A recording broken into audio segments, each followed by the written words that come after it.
Welcome to Kush News, the newscast of the African diaspora. I'm your anchor, Ochanda, daily bringing you the top stories from Africa and the Caribbean. Let's take a look at today's news on Thursday, April 18th, 2024. Let's go to Burkina Faso, where the government has expelled French diplomats. Burkina Faso has expelled 3 French diplomats for quote-unquote submersive activities. This is a further sign of the mounting tensions between the African state and its former colonial master. The 3 were declared as persona non grata and told to leave Burkina Faso within 48 hours. The French ministry in Paris did not immediately comment on the expulsions. Since coming into power in a September 2022 coup, the government led by Captain Ibrahim Traoré has distanced the West African nation from France. The French ambassador was withdrawn after the coup, and Burkina Faso canceled a military accord that led all the way back to 1961 between the two countries and ordered a withdrawal of French troops and turn to Russia for security support. On December 1st, 4 French officials were arrested, charged, and imprisoned in the capital of Ouagadougou. The Burkina Faso authorities say they were intelligence agents, but the French say that they were IT support staff. The 4 are now under house arrest, according to Burkina Faso. And in December of 2022, Burkina Faso expelled 2 French nationals working for Burkina Faso company for alleged espionage. And now we are here. Those in Burkina Faso. Wow. You guys have a strong intelligence in you guys' country. That's actually really, really good. But let us know how you feel. Let us know if you feel that it's just right, or let us know if you feel that things are being blown out of proportion. Let's go to Sudan, where the army general fires top officials.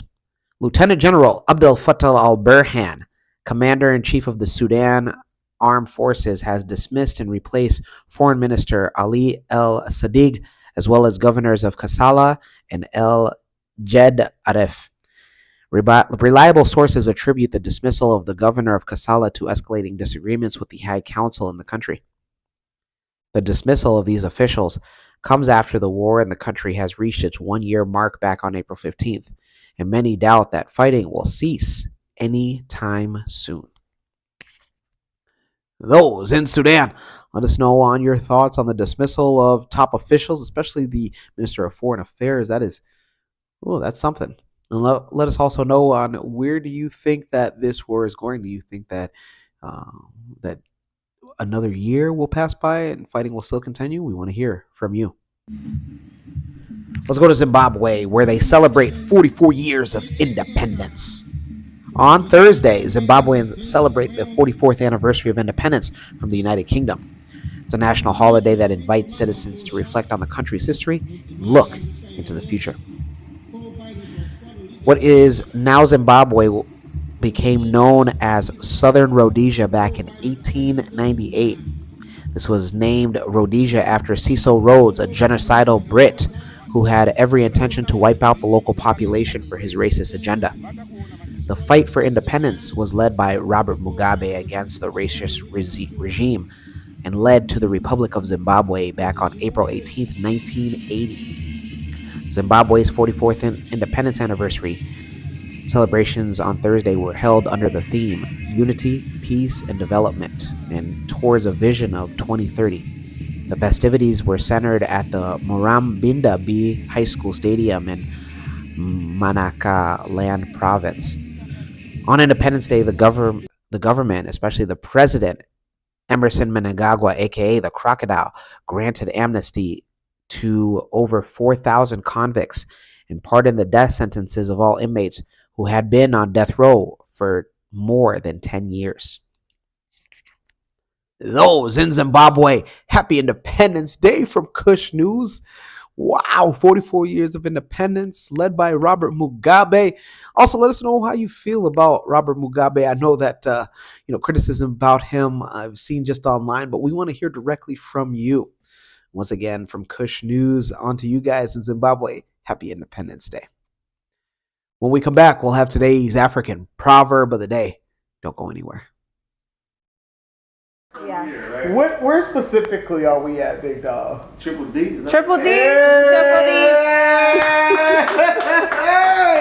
D. Dallas, Texas. Absolutely. So Big D. I'm gonna let these ladies introduce themselves, right? Like this is a special episode. This is Ladies of Kush / Men of Sosa episode. Oh, I love that. That's a real collab. That was nice. And this is hopefully one of many. So before we get into it, I'm gonna let the ladies introduce themselves. Go ahead with Christina first. Welcome back. Let's take a look at today's African proverb of the day, and it comes to us from the Anuak. What's going on, Anuak? Ethiopia, ETP. What's up? And it reads, the beer is difficult to strain. Once again, the beer is difficult to strain. Anuak proverb.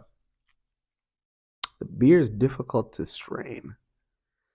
I think that this interpretation is to say that not everything that is easy is good for you, and not everything that is hard is bad for you. So for instance, like let's say cooking, right? They often say, like, especially here in the United States, like the worst meals are the ones that can be just prepped like within 5 minutes. It's done. You set it in the microwave. It's done. You want some pizza, man? Huh? You want some ramen noodles? Huh?